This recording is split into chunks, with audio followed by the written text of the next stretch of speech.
Có chưa? 먹어. 다시 손을 잡는. 잘 먹겠습니다. 수에 1인분 하고요. 떡볶이 2인분 하고요. 김밥 한 줄.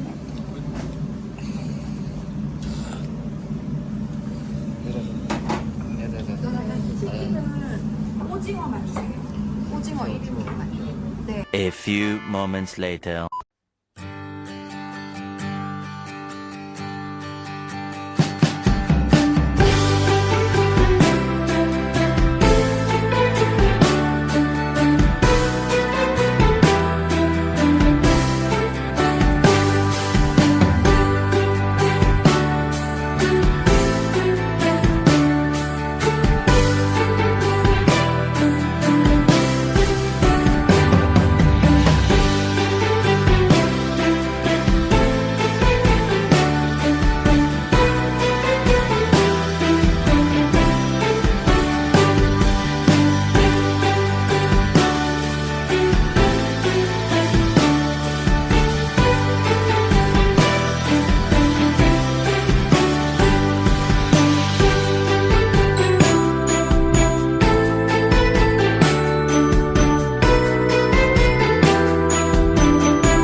The next day. Hello mga bebs! Welcome back sa aking channel. Good morning sa inyong lahat. And hello sa mga bago kong subscribers. Kamusta po?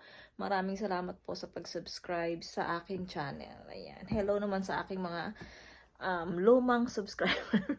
Di ba kasi may bago? So may lumang subscriber. So ayun. Medyo masakit ang pakiramdam ko dahil ayun, di ko nasabi sa inyo. Tumahimik muna ako. Ano siya, akala ko ito na, hindi pa rin pala. So, 2 buwan akong walang dalaw. So, akala ko iyon na. So, ayoko muna sanang sabihin, pero kahapon, siya, may mga lumalabas ng konti. Pasensya naman sa mga kumakain dyan at sa mga lalaki dyan na nanonood sa akin. Ayun, tapos kaninang umaga, ayun, nag-start na siya. Kaya kasi 2 months siyang wala, so sobrang sakit talaga ng pakiramdam ko. Para gusto kong magsuka na pasensya na. Gusto ko, masakit yung tiyan ko, masakit yung nahihilo ko. Kaya ayun, hindi, ay, Coco! Huwag mong gasgasin yung speaker ng tatay mo, lagot ka. So, ayun, ngayon naman, mga bebs, napag-usapan sa church. So, na-announce sa church na bawat isang tao sa amin, yung mga adults lang, mga bebs, yung mga adults lang, mga bebs, yung, meron kaming kanya-kanyang dadaling regalo. So, yung regalo na yun yung pagpapalitan na exchange gift namin, mga bebs. So, bawat isa sa amin din, mga tag 20 din, 20K. So, same ng aming Christmas party dito sa bahay, 20K. So, si Mr. 20, sa akin 20. So, nakabili na ako agad, mga bebs. Nasa church pa lang ako. Nag-order na ako sa kupang ng iririgalo namin sa church sa Martes 24. So, darating siya today. Ipakita ko sa inyo. Okay lang naman ipakita kasi nga hindi naman sila nanonood sa vlog ko. So, tas ibabalot natin. Yun palang regalo ko na pang Christmas party namin sa 21 ay naibalot ko na kasi kahapon pagkatapos sa church dumaan din kami ng ng Daiso ni Mr. Yung parang pinambili ko na regalo namin, mga bebs, binayaran ako ni Mr. So binigyan niya ako ulit ng 100, 100, tapos may binili siya sa akin na para maging regular yung ating dalaw. So, mamaya ipakita ko sa inyo. So, binilan ako ng ganun ni Mr. Regalo niya daw sa akin. Ang sakit talaga ng pakiramdam ko, mga bebs. Sobra. Ako, nang hinayang din. Akala ko iyon na. Kasi 2 months na. Tapos may mga cravings, ganun. So, Tapos tumataba. So, hindi pala. Akala ko iyon. Nalaglag siya mga bebs. Nalaglag na naman mga bebs. So, ayun. Iyon, magbo-vlog tayo today. I-insert ko pala yung vlog natin kahapon na konti lang naman. So, kahapon, duman kami ng Asian Mart. Nakabili ako ng calamansi doon, yung fresh. So, 5,000, 16 pieces ba yun or 15 yun. So, nakabili ako noon. Tapos, bumili din ako ng condensed milk. Hindi ko na i-vlog kasi nga masakit yung okay yung pakiramdam ko kahapon, ngayon sobrang sakit talaga. Pati yung mga mata ko masasakit mga bebs. So ayun, i-update ko kayo mamaya mga bebs pagdating nung mga package, mga parcel na darating. So see you mga bebs. Anong oras na ba? 11:00 na. Watching muna ako ng vlogs.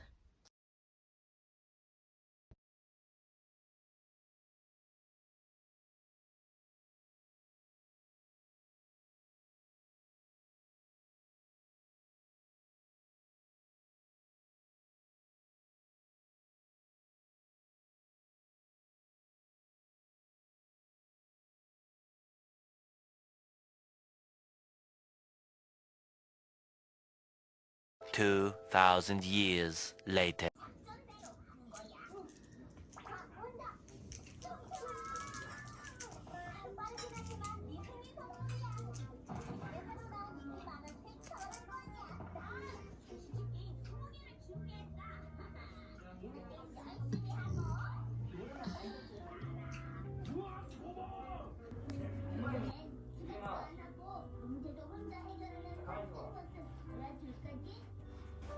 친구들이 꼭 같이 지켜봐줘야 돼.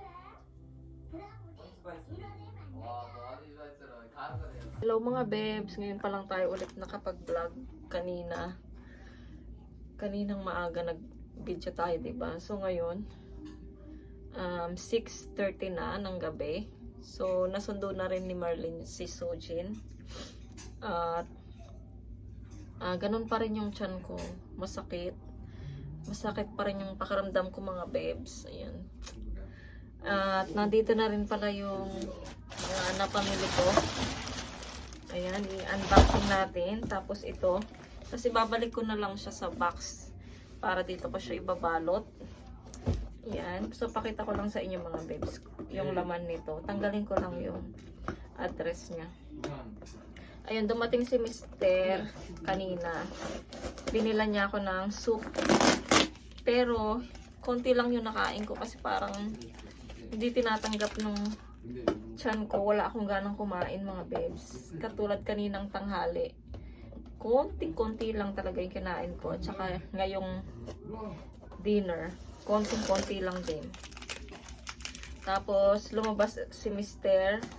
Katapos niya maligo, lumabas siya. Pumunta siya ng drugstore para bilan niya ako ng gamot sa tiyan. Kasi alam niya parang na ano to sa wait lang mga bebs. Kanina pa sana ako mag-unboxing mga bebs. Dumating to 4:00 kaya lang masakit pa rin yung pakiramdam ko at saka pinasundo ko muna si Sujin sa nanay niya bago ako mag-unboxing. So sinamahan ko si Sujin sa sala. Siya nanonood siya ng TV, ako nakahiga ako. So ito yung ireregalo natin sa pangregalo natin sa sumakay naman si Coco sa box. Sa Christmas party sa church mga bebs. Ayan siya. Maganda din siya. Maganda siya mga bebs. Hindi ko na siya bubuksan kasi nga para hindi na ibalik sa dati kasi hindi ko alam ibalik sa dati to. So ayun mga bebs siya.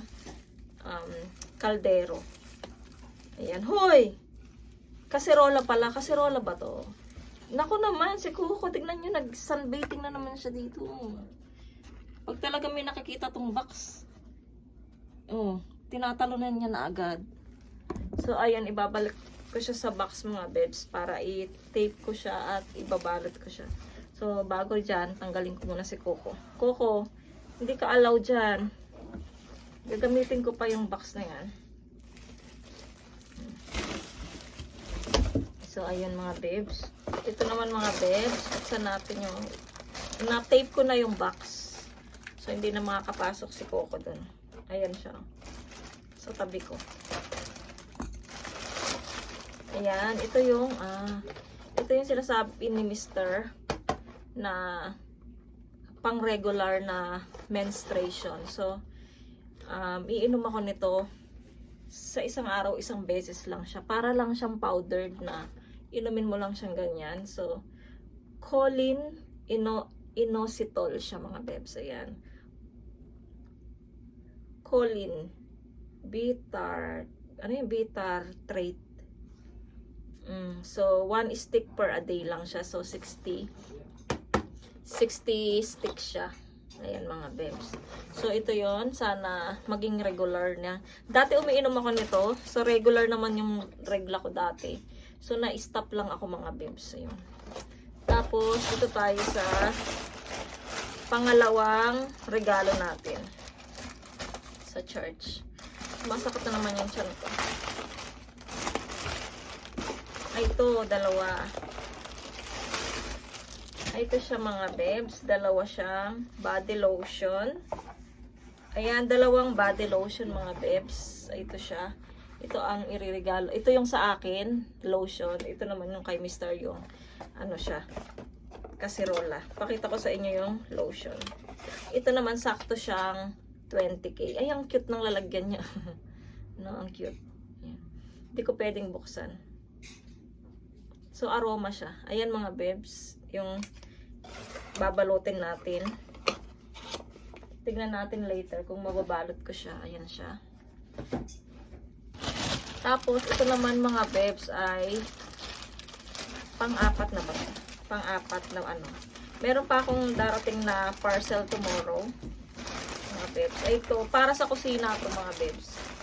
Ayan. Bumili ako ng tape na, yung ano yung dinidikit sa pader. Ayan, yung ganito. Kasi nga, ang dumi-dumi nung sa harapan ng lutuan ko. So, kailangan ko siyang takpan ng ganito para siyang tiles mga bebs. Ayan. Bukas, tignan natin pagka okay yung pakiramdam ko. Ilalagay ko to sa doon.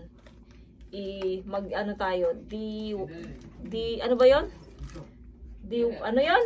Basta. So, ayun mga bebs. Pa pala mga bebs, yung dumating na parcel. Yung tissue siya na bamboo.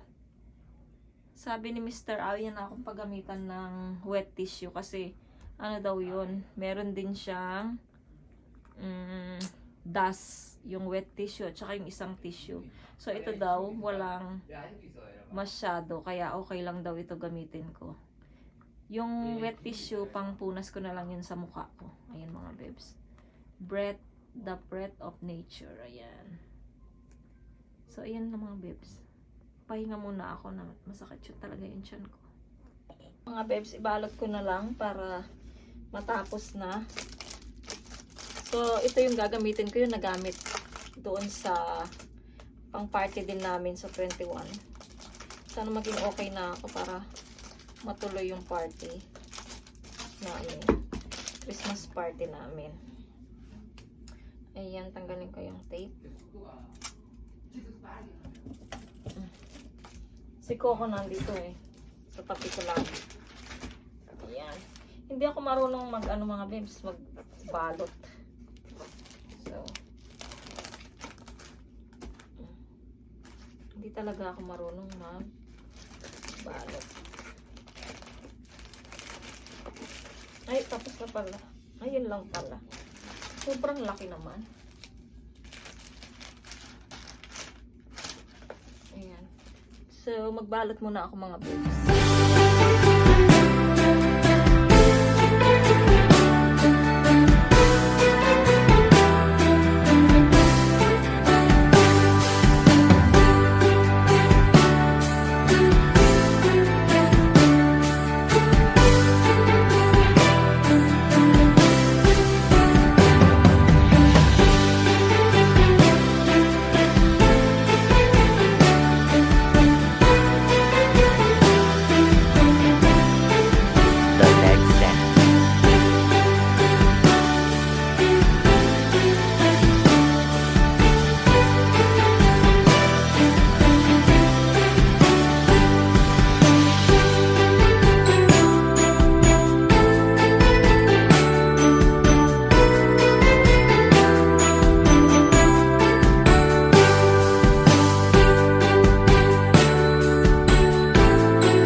Channel. It's ano na po, December 17.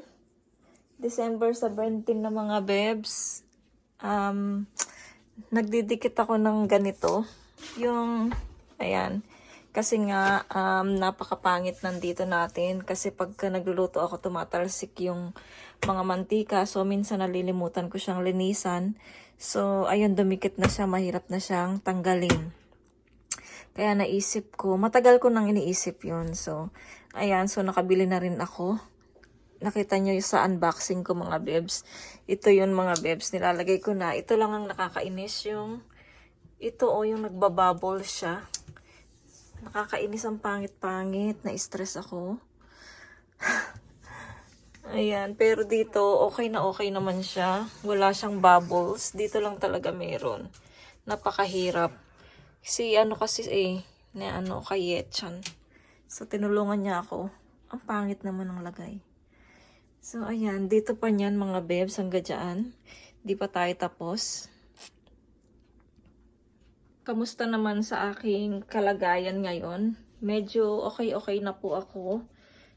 Pero kagabi hanggang umaga, madaling araw, kumukulo-kulo pa rin yung tiyan ko. At siguro nga doon sa talaba, sa oyster na nakain ko sa church.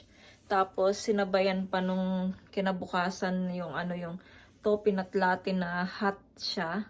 Kasi nga hindi ako sanay sa hot. So puro ice yung binibili ko, diba? So ayun, nasabayan ako doon. So biglang sakit ng tiyan ko at kulo. Tapos si Mr. kahapon binilan niya ako ng mga gamot. Ayan mga bebs. Pakita ko sa inyo.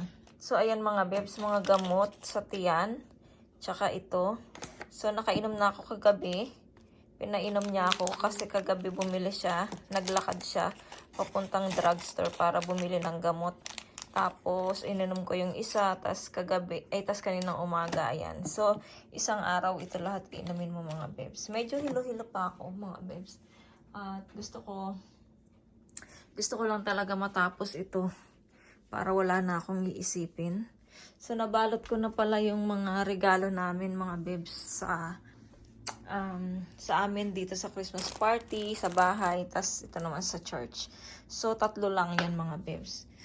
Sa mga bata, mamaya, hindi ko alam kung darating yung regalo ko kay Yetchan. Pag dumating siya, mga bibs, ipakita ko. Ayan, so, ituloy ko muna tong ginagawa ko habang nakikinig ako ng worship song. So, ayan mga bibs, pakita ko na lang sa inyo pagka natapos na.